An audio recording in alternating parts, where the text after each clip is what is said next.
Hello and welcome to the Scholar Circle, scholarcircle.org. I'm Maria Armoudian. Why do states use third parties to intervene in other nations' wars and conflicts? Contributing host Doug Becker interviews Andrew Mumford on the legality, efficacy, and implications of waging proxy warfare. Conflicts are increasingly complex, and often external nations choose to intervene. But this intervention is often indirect in the form of proxy actors. On today's show, I discuss the phenomena of proxy warfare with Andrew Mumford. He's the deputy head of the School of Politics and International Relations at the University of Nottingham and the author of Proxy Warfare. Professor Mumford, first, what do we mean by proxy warfare? I think it's important that we start to understand proxy warfare in a modern context, one that tries to evolve proxy wars away from its traditional connotations as a Cold War era style of conflict, where essentially, I think, a third party intervenes in a pre-existing war, be it a civil war, a conventional war, an insurgency-type conflict, and intervenes deliberately to try and manipulate the outcome of that conflict by arming or funding a particular party. And this is something that we've seen throughout history. And it's this sort of what I'd call arm's length interference in a pre-existing conflict, which really can manipulate and change the outcome in often quite dangerous ways of pre-existing wars. It seems to me one of the core questions here now becomes one of agency, or who's driving the conflict, because there seems to be two very specific types of conflicts. The first, where local actors are fighting for political control, and it might be ideological or it might be driven by some sort of political crisis, but the external actor decides they want to choose which one of these two they would like to win. So they're enabling potentially militarized actors to fight in a war that they want in the first place, versus the notion that external actors are intervening and actually causing the war. Which is more common, and is that a fair distinction?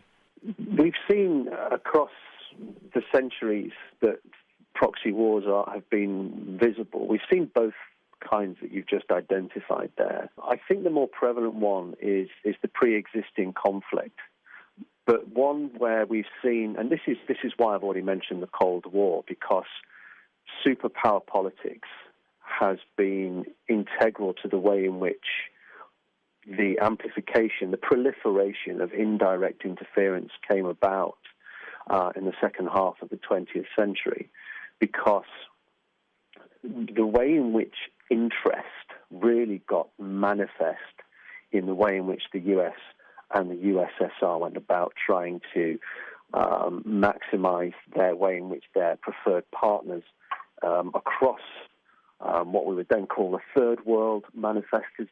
I think it's actually quite important to understand the way in which that those local actors, be it communist insurgents in Angola or be it anti-communists in Vietnam, right? This is exactly the seeds that were grown for often what came to be bigger conflicts. You take Vietnam. It's often forgotten that the Vietnam War really began essentially as Dwight Eisenhower and then John F. Kennedy's proxy war, whereby they sent military advisors in, first in their dozens, then in their hundreds, then in their thousands, to try and ensure that the outcome of the Vietnamese civil conflict was manipulated towards the end game that they wanted. And these things then often grow out of control, and I'm sure we'll come on later on to talk a little bit about escalation and blowback, because this is one of the key problems when proxy wars rely on a agent and benefactor relationship.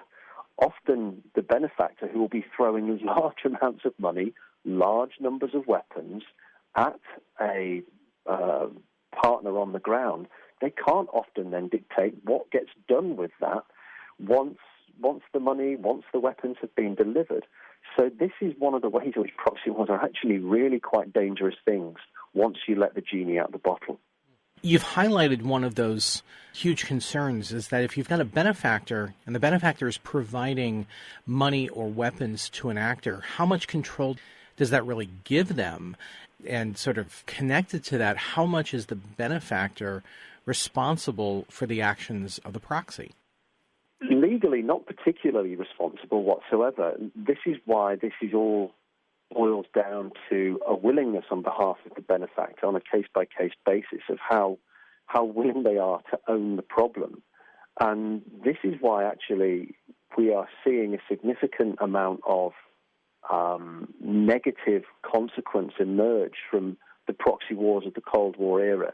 And I always return to the case of the American proxy war in Afghanistan in the 1980s, when you think about the way in which President Carter and then President Reagan really ramped up the external support for the Afghan Mujahideen, who at the time were, the logic went that they were the perfect sort of conservative, anti-communist bulwark against Soviet expansionism in that part of Asia.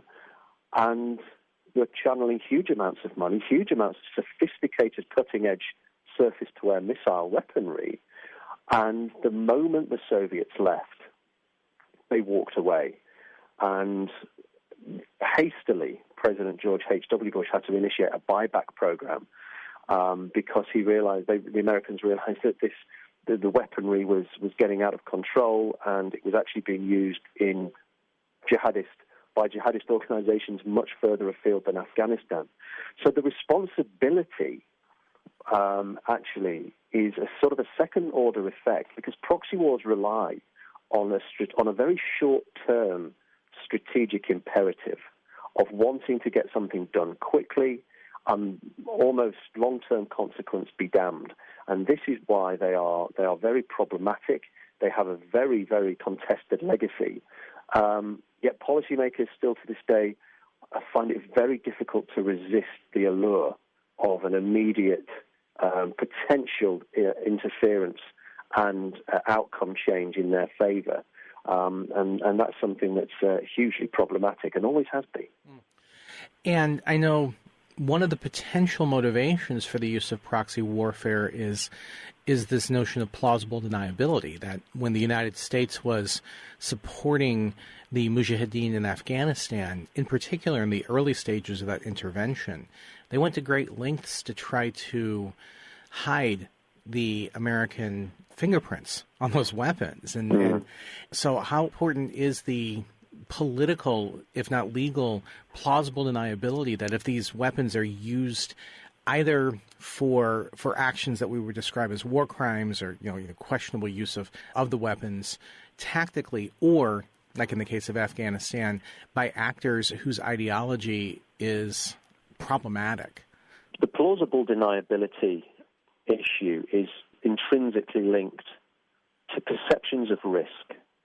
And I think this is exactly why proxy war has appealed to so many nations over so many centuries, because it's a hard political calculation to decide when and how to intervene, whether you are willing to take the political risk to expend blood and treasure in using your own military forces to put boots on the ground in a foreign country to undertake an outright intervention in a pre-existing conflict, whether you are by yourself or whether you're in a much bigger formal alliance. When that perception of risk is acute, when you want to intervene, but the possibility of escalation, the international outcry that could result from you openly interfering, is met with a reluctance or at least an acknowledgement that your national interest would be furthered by an intervention, but it would be harmed if it was done overtly, then this is where proxy wars have historically filled that gap, that you reduce your risk because you're not sending your own troops, but you can still get the outcome you want. And this is why Dwight Eisenhower famously called such types of indirect intervention, he called them the cheapest insurance in the world, because if you needed it to be paid off, it could do that, and it would cost you, all it would cost you would be the hundreds of thousands, maybe millions of dollars in funding, and the same again in weapons, but not a single American casualty would be taken, and you could insulate your administration from international outcry because it wasn't you doing the direct interfering. And this is part of the allure, but it's also part of the danger, and that really is the compelling problem at the heart of this particular type of conflict. You're listening to Scholar Circle, scholarcircle.org. We're discussing proxy warfare with Andrew Mumford. Now, I know historically, in particular by the 1980s, the U.S. use of proxy warfare, and I'm thinking specifically in the war in Nicaragua, did create quite a bit of political blowback, both in the U.S. and internationally. The accusations that the U.S. was much more directly involved in the attacks from the Contras in Nicaragua, a famous case brought against the U.S. at the International Court of Justice. Is that a sea change, or was that just sort of idiosyncratic to that specific case where the political blowback was seemingly greater than it was in, say, previous conflicts? I think it was idiosyncratic. I think what we started to see by that point was a greater international set of consequences. And I think in part that is due to the rise of greater media scrutiny, greater media presence in war zones, whereby you simply couldn't hide involvement anymore. And this in part is because the notion of plausible deniability works much better in theory than it does in practice. Mm-hmm. Because when the weapons that you have provided are identifiable through serial numbers or manufacturing traits, of course it will be traced back to you. So countries have to get smarter and smarter at buying indirectly, using third parties themselves in order to provide weapons and funding. So it became more difficult to keep your hands clean. And this is why the 1980s, I think, is a really important juncture in the modern history of proxy wars because of Nicaragua, because of Afghanistan. But it's only got worse since then. But I think it did mark a change, a turning point. Yeah, because I think then the war that we usually, when we think of proxy warfare in the immediate post-Cold War era, is the war in the former Yugoslavia, with the support of, in particular, Bosnian Serb proxies in Bosnia and the support that they were receiving from the government in Belgrade. First of all, the blowback against the government in Belgrade, eventually elevating to the point of a NATO airstrikes against that government, but also how that potentially complicated peace negotiations. So is that war consistent with the Cold War era? So one of the lessons is once the Cold War ends, the use of proxy war really doesn't change all that much, or were there some significant changes? Well, what the Yugoslav case really emphasizes is one of what I think is one of the most dangerous side effects or consequences of proxy wars, and that's the issue of dependence. Mm-hmm. What proxy wars do, particularly if a benefactor has spent many years forging networks, forging links, and creating the actual funding and fighting mechanisms to keep that proxy group going. Once a war is over and peace negotiations are taking place, that dependence can become even more chronic in the post-conflict period because that proxy group can often does not have the political power to stand up on its own 2 feet. And this often means that what starts out as a short-term intervention could actually lead to long-term embeddedness in the body politic of another state because the proxy has become dependent upon the benefactor. So this is why, again, the allure or the perceived allure of a short-term intervention that from the outside looks like can be done quite cleanly. Plausible deniability, it's not our troops, there won't be any flag-draped coffins coming out the back of transporter planes with all the cameras there. No, none of that. However, the consequences are often more subtle, but they're often longer term. And this is often, the Yugoslav case is a key example of that, of actually how long-term dependence can be fostered from what begins as a perceivably short-term intervention. It does seem, though, that dependence can flow both directions, that the recipient of the weaponry, the recipient of the support, can continue to drive the conflict, in part because the external actor who's providing the support can find it politically difficult to walk away from that. I'm thinking of, for example, in Kashmir, where you have, or in particular, Pakistani support for groups within Kashmir. And it's not necessarily in Pakistan's interest to escalate that conflict, but the local actors are the ones who are conducting the attacks, and it's just difficult for the Pakistani government to walk away from that. Yeah, that's a good example. Another really good example is the case of Hezbollah. Mm-hmm. It spent most of the 1980s being propped up by Syria, propped up by Iran.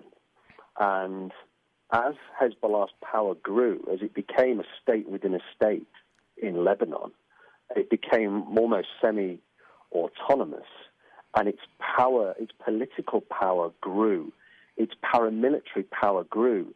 And Hezbollah is really an interesting example of how and when a proxy can almost outgrow its relationship with its original benefactors, and almost to a point at which the Iranians, the Syrians, were still actually wanting the Hezbollah to do things, and Hezbollah was able to sort of turn around and say, no, right, this is our agenda now.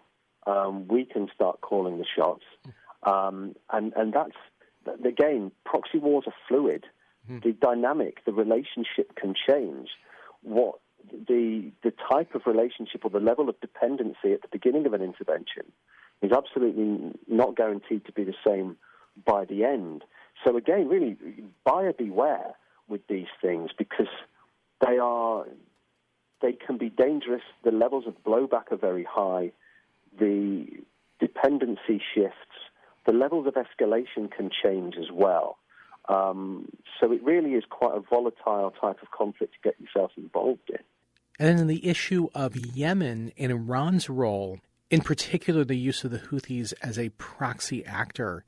Then after the Houthis attack the Saudi oil refinery, how much has that complicated Iran's role in Yemen and demonstrated the difficulties of the use of proxies? Yemen is a real hotbed of proxy intervention, and that entire state, the sorry state of Yemeni politics, is in large part because it's been on the receiving end of so much external interference and third-party intervention. I know in contemporary debates, contemporary discourses, this is really about this argument on peace proposals to get foreign fighters out of the conflict. First of all, how difficult is it to get foreign fighters out of the conflict once they're in? And secondly, will this continue to be a popular policy, as it certainly seems to have been over the course of the last few decades? The fight against ISIS, Daesh, in Syria and Iraq crystallizes this problem, because on one level, the global coalition, the American-led coalition, has had a dual approach. On one half, the coalition is tentatively, kinetically engaged with ISIS through airstrikes. But the other strand, the war against ISIS, has in large part been an indirect one, which has relied incredibly on a proxy war strategy of arming and funding an absolute alphabet soup of different militia organizations, especially in Syria. You might circumvent the risk. You might circumvent the political problem of having large numbers of Western troops doing regime-changing wars in Middle Eastern countries. Proxy wars are there to fill that gap, to fill that strategic hole where they think, well, we don't want to cede interest. But the problem is, again and again, escalation, elongation of conflict is something that I've not mentioned and is important as well, because you often just provide enough arms to a warring party just about to keep a stalemate, just keep the war going. And that just costs more lives, ultimately. And this is why the conflict against ISIS in Syria is the latest chapter in the modern history of proxy wars, and the long-term blowback is yet to really be felt. So the lesson here is that proxy wars continue to be popular, continue to be prevalent, and continue to complicate conflicts throughout the world. Thank you very much, Andrew Mumford. Thank you for having me. Andrew Mumford is the deputy head of the School of Politics and International Relations at the University of Nottingham and the author of Proxy Warfare.